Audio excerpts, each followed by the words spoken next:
Hi. So I'm going Hi, live today with Kristen, and she has just joined. how are you? Hi, Kristen. Hi, everyone. I'm good. Great. I'm good. How's your day going? Wonderful. Awesome. Awesome. So, you guys, I am live with Kristen now. Kristen is from Positivity Kristen. Kristen is the author of The Comfort Zone, which she also does these amazing planners that she creates, and she speaks on positivity. And if you have not visited her pages, please do. It is a daily dose of quotes and positivity that you'll need. I mean, you can see by her smile and hear by her voice, it is something that we need beyond ourselves. It just brings out so much when you read her books or you take a look on her page and take in the work that she's doing. I love it so much. I share it with my girls.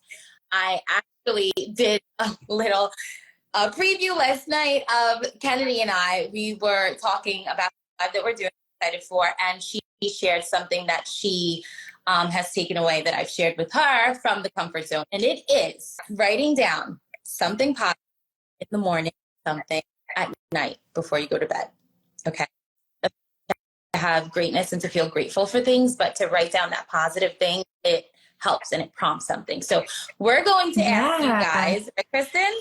We're going to ask you guys to write down something positive today, something that you're grateful for today, right now, at the beginning of this live. We'd love to hear.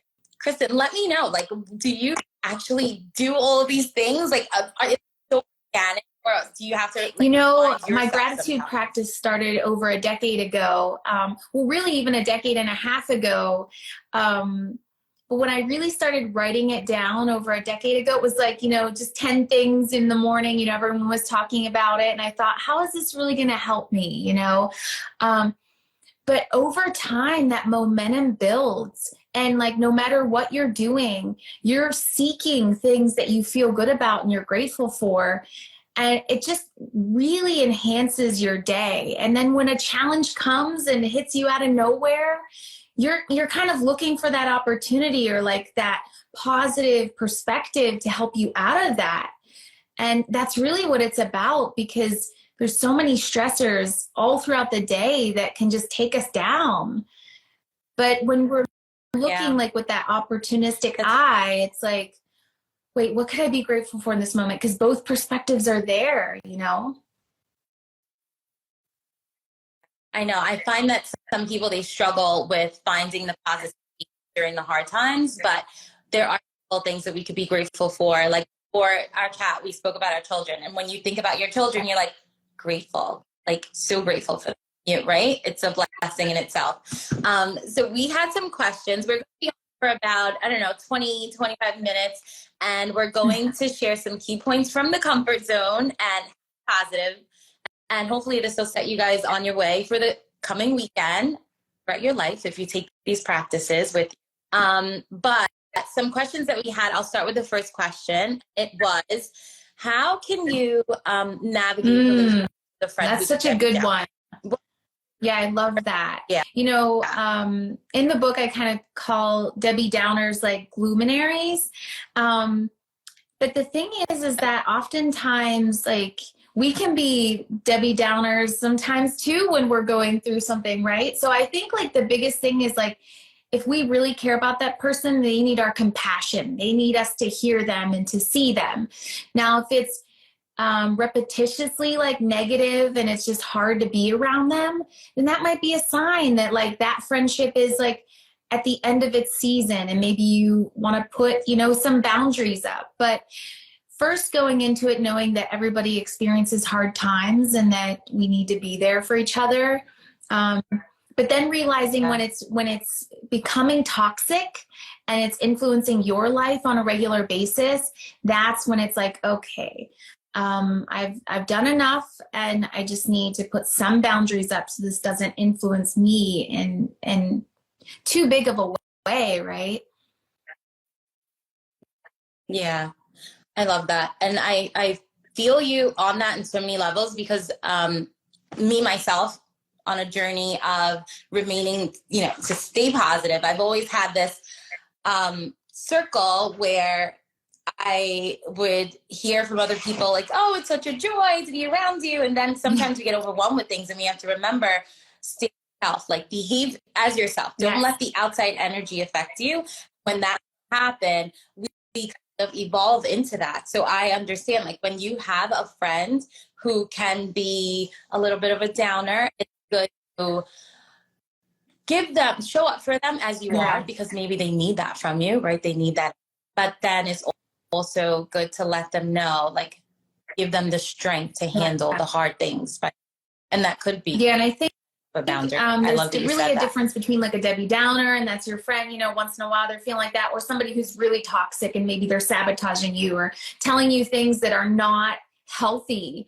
Now that necessarily you have to like say, is that a friend? And what do they really care? So I mean, I guess there's differences and there's levels to it, but listen inside and see what feels right.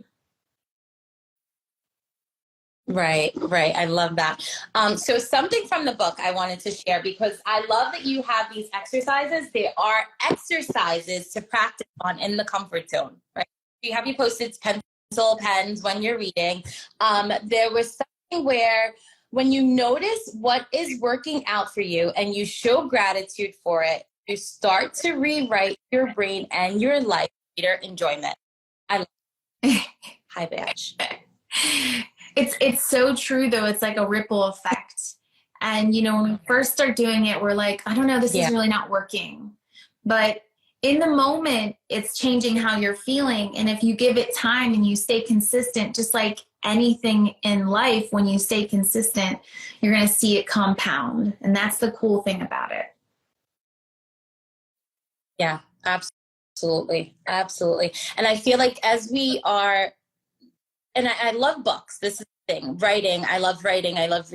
And it's crazy because when I wrote my first children's book, there are some things within that book that has happened down to the main specifics of things. Like there's a situation in our book that literally happened to my twin girls based on their allergies. Insane. Literally. Yeah. So when we read and we write and we believe in things, I feel like it does manifest in our lives. So why not stay on the positive note, right? Why not know who we are, what our comfort zones are, keep those boundaries because they're healthy. Like it bothers me that people believe that the word boundary is a bad word. It's a beautiful word. It's right?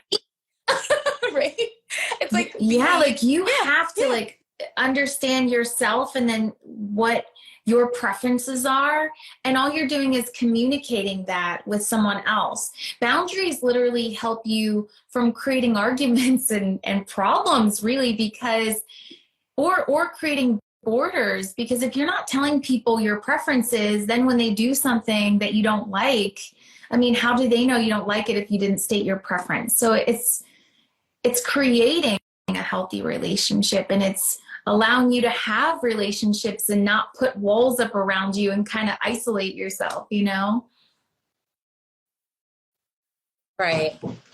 I honestly, I love this next question. So as a mom, when you're finding, or how do you find your comfort zone as a mom? Simple. You know, when I first started finding my comfort zone after living outside of my comfort zone over half of my life, it did start with gratitude. It was that simple, like what feels good to me right now. And then from that place, you can move the positive energy to say like, what would be fun for me to do today? And like asking yourself questions. What are things I love to do? What are my hobbies? What are my skill sets? Because really your comfort zone is not just like hanging out on the couch watching TV. To me, your comfort zones are the things that you're most comfortable doing, that you enjoy doing, that you love doing. And when you can recognize the things that you enjoy and then invest time into that and then expand from that place, everything starts working out better and you start getting more positive momentum. Of course you are. You're happier because you're doing things that you love and you're prioritizing those.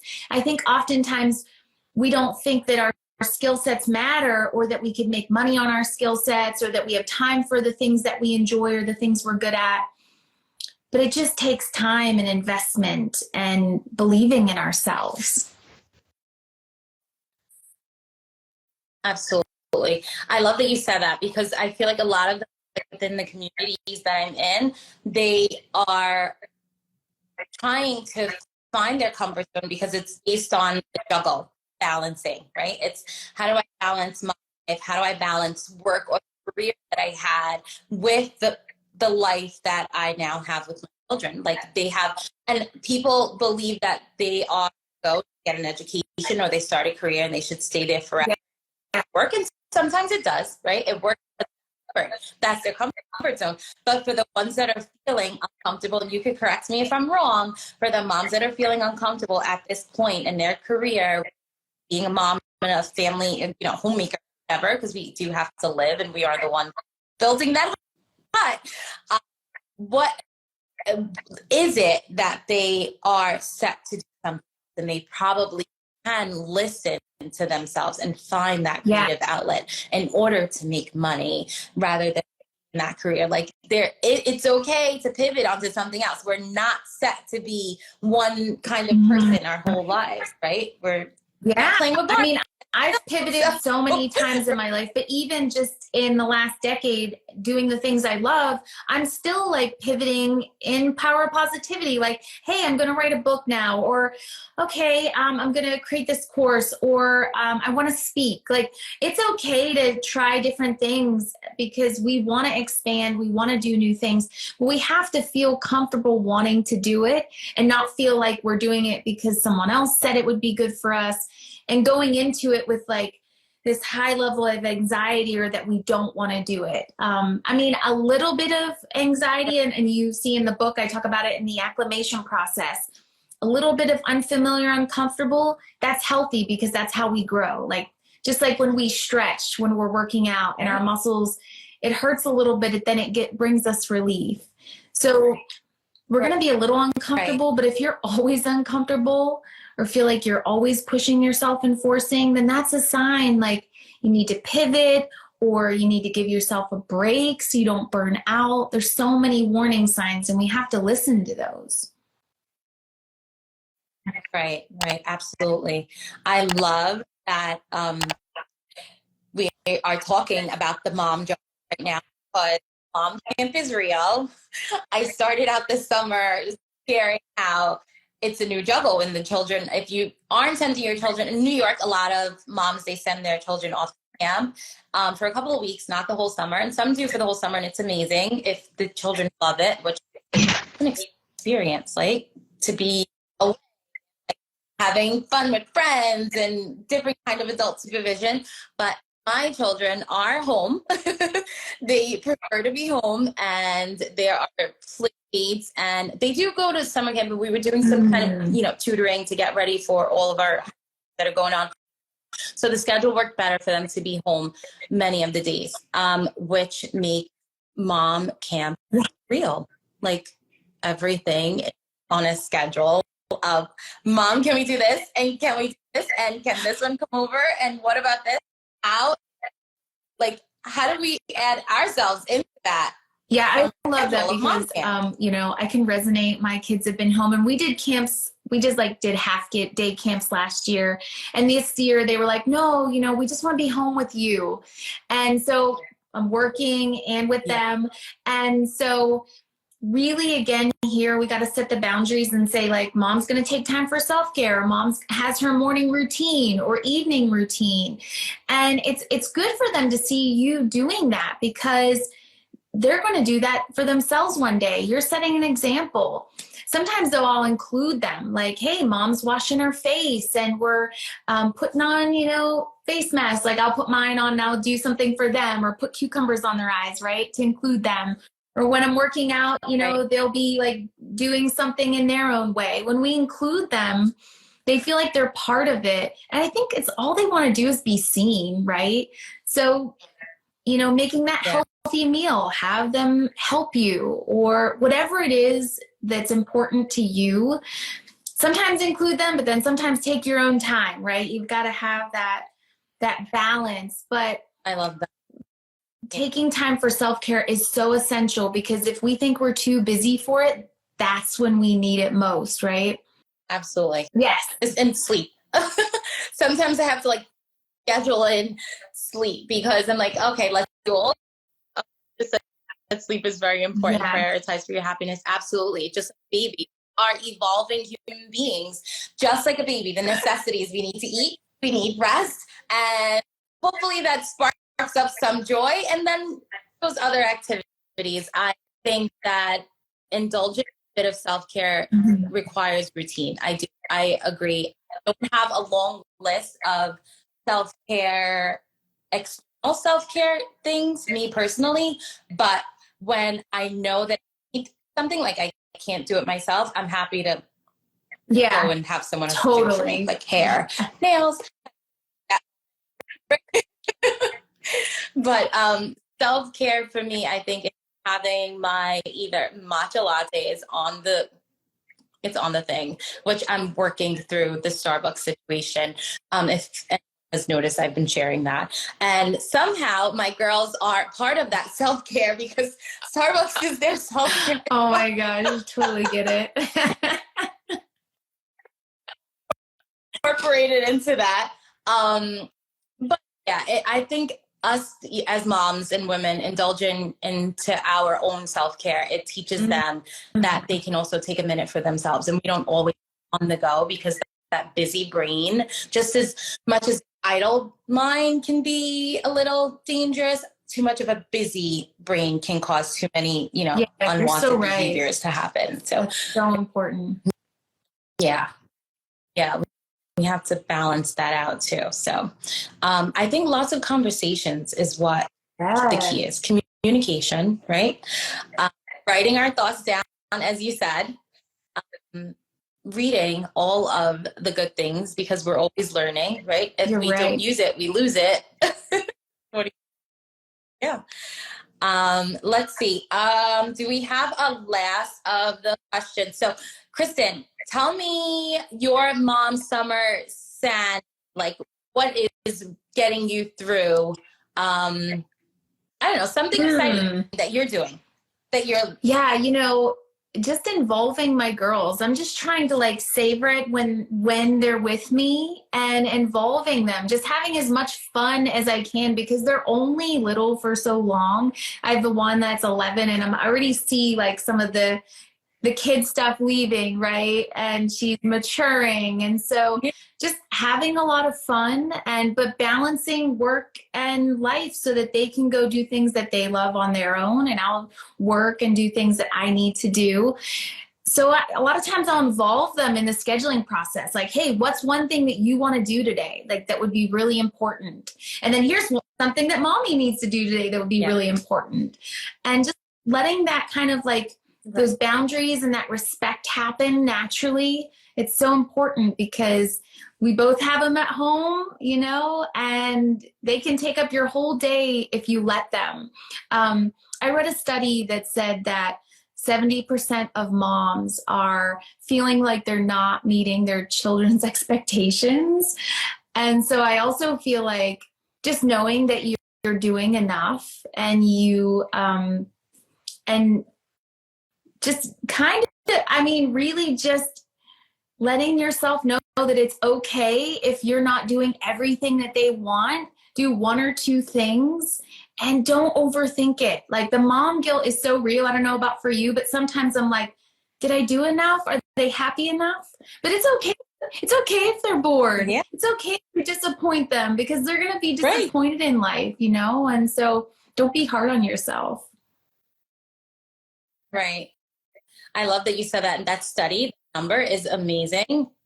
We don't realize, I feel like sometimes as moms, we think that we're doing this alone, but then you read something like that. Once again, sometimes a little reading to say, oh, that's somewhere else, then I'm not alone. Like, am I doing enough? And then I write down everything they're doing, and I'm like, oh my gosh, like I'm so winning. It's fine. Yeah. Especially if they're coming back for more, right? No one comes back for bad things. So you're doing good. It's like, can we do something? Like, cool, right? They want to hang with me, right? And then eventually they come home, right? Their friends be more important. But I am enjoying this part, and I think the summer is such a good time to take those moments, like even if you have to work and like do a little less work, or, you know, reschedule things to more in the fall. Just, these are the memories, right? We don't have that many summers and time where we can get out and enjoy longer I love days. summer. Yeah. It's the best part. Yeah. Yeah. The longer days are everything. So I wanted to share my positive thing for today as we kind of wrap it up. My positive thing that I'm grateful for today is being on this live with you, Kristen. I'm so grateful to have you on the live because I feel like we're sharing something on our page that our listeners, readers, followers can take with them and get to know more about you if they aren't following you already. Sometimes we're like in the same circles because the energy of the algorithm puts us together. So it's awesome. I'm happy that they can see us here together. But I need a daily dose as I go out on a heat wave and enjoy the day and the weekend. Yeah, and I mean, what about I'm you? equally like as happy about this and having everybody on and chatting with you. You're so fun and bubbly, and your support with my book just means so much to me. I'm like so honored. So thank you. Oh my gosh, I love it, guys. I really do. Yes. Audio. Yep. Is it on audio? Yes. Okay. So if you're not, it's time to read. Okay. Audio. Put the ear. Like I always have these on my desk. I'm like, what am I listening to? Right. As I'm doing other things, I have something in my pocket. I'm listening. I'm learning. Just do the audio thing if you can't read, but get the comfort zone. Take the added side source if you can. I highly recommend them because sometimes we lose our focus on how to stay positive, but we have the tools and the resources. They're there. Pay attention to the signals. They're all there. And hopefully you're on this live and you're taking something great away and enjoy your day, dolls. That's it. Yeah, you too. Then what about you? Anything new that anyone should look out if they're for? not sure, like if they're in their comfort zone, comfortzonequiz.com. You can go on there because I talk about the 3 zones of living in the book, and we're all in one of those throughout our life. But the one that we spend most of our time in determines the quality of our life. So go on there, you can take the quiz and find out like where you are and how you can get to where you want to be. That's an awesome tool. I love that. I love that. Full of amazing tools. I love it. Thank you. Thank you, Kristen. Right. I will see you on IG. And thank you so much for this talk today. Guys, have a blessed day and stay cool if you're in a heat wave like we are. Bye. I'll talk to you. Bye.